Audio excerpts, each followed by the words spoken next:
Salim, can we set the politics aside and also bust these narratives?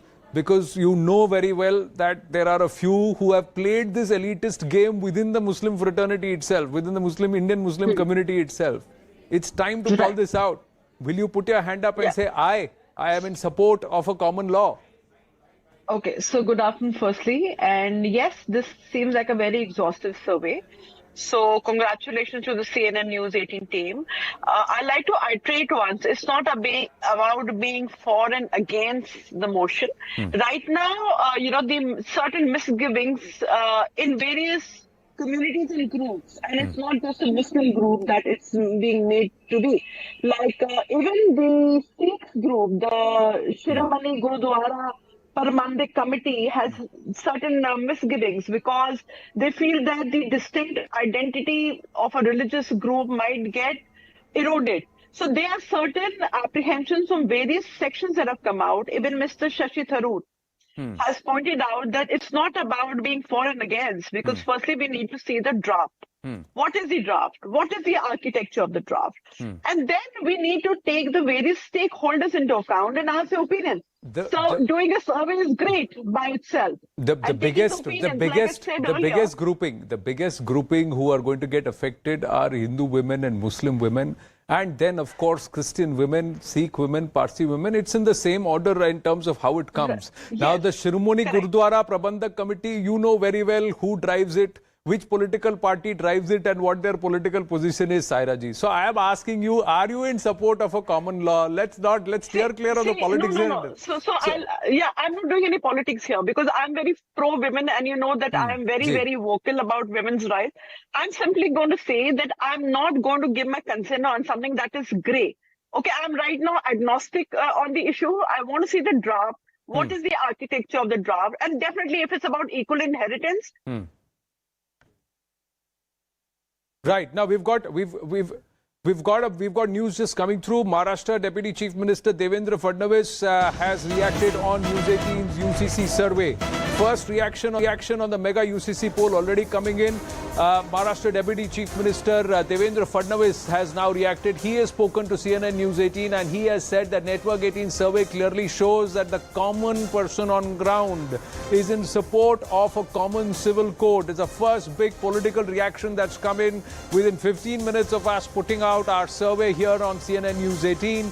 Devendra Fadnavis speaking to CNN News 18 and saying that this is what the mood of the common person on ground is. Prime Minister Narendra Modi knows what is best for people and acts accordingly. He has added that all religions seem to welcome a common civil code and this is of great importance to us. I hope this survey is an eye-opener for all those politicians who are opposing UCC. Steer clear of the politics, do what is good for the country and its people. Zaka, big reaction this. And Devendra Fadnavis coming out and saying that the survey is actually, throwing light into what exactly Muslims think. And I think that's important because, like you've been saying, you can't have one elite group of men deciding for the entire community. And like I said, the words that they used was, morality of the majority cannot override minority rights. Is that what really the community is thinking? And I think this survey points to that direction as to what is it that Muslim women are thinking. Let me just play out that soundbite of Devendra Fadnavis. He spoke to my colleague Vinaya Deshpande in Mumbai and he was asked specifically about these survey findings and what he makes of them. This is the Maharashtra Deputy Chief Minister. Network 18 ने जो सर्वे किया है उससे स्पष्ट होता है कि देश की जनभावना ये यूनिफॉर्म सिविल कोड के साथ है। प्रधानमंत्री जी जनभावना को समझते हुए ही देश में निर्णय करते हैं। देश के अंदर सारे समाज के धर्मों के लोगों में यूनिफॉर्म सिविल कोड को लेकर जिस प्रकार की एक मान्यता इस सर्वे के माध्यम से दिख रही है, ये अपने आप में एक बहुत ही महत्वपूर्ण इस प्रकार की बात है। जो राजनेता बिना जाने इसको अपोज कर रहे हैं, शायद इस सर्वे के बाद उनकी आंख खुलेगी और देश हित में वे भी निर्णय लेंगे। Zaka, we've got a lot of viewers already congratulating us for this survey, and they are also saying take it to the Sikh women, take it to Parsi women, take it to Christian women, and also asking how many women are actually there in SGPC. So this is about what women of India want. So you asked Muslim women, let's go across and stretch it to all other communities too.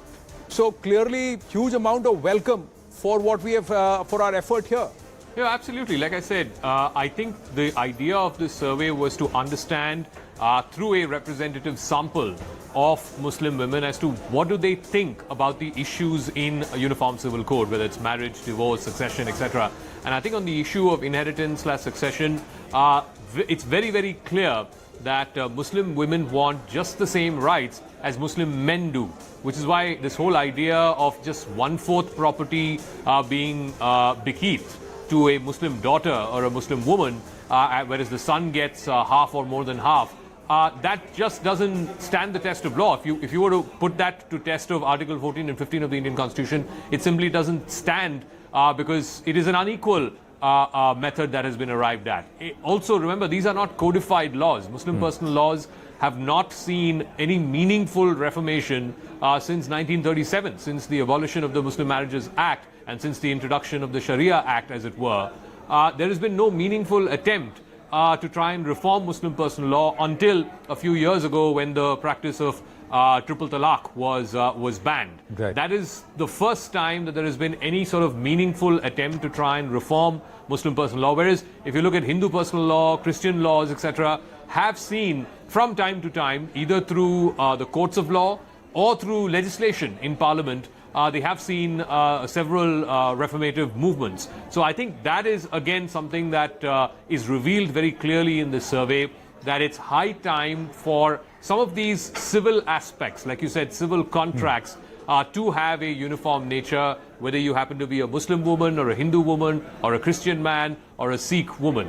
I think that is the nub of what this survey is pointing to.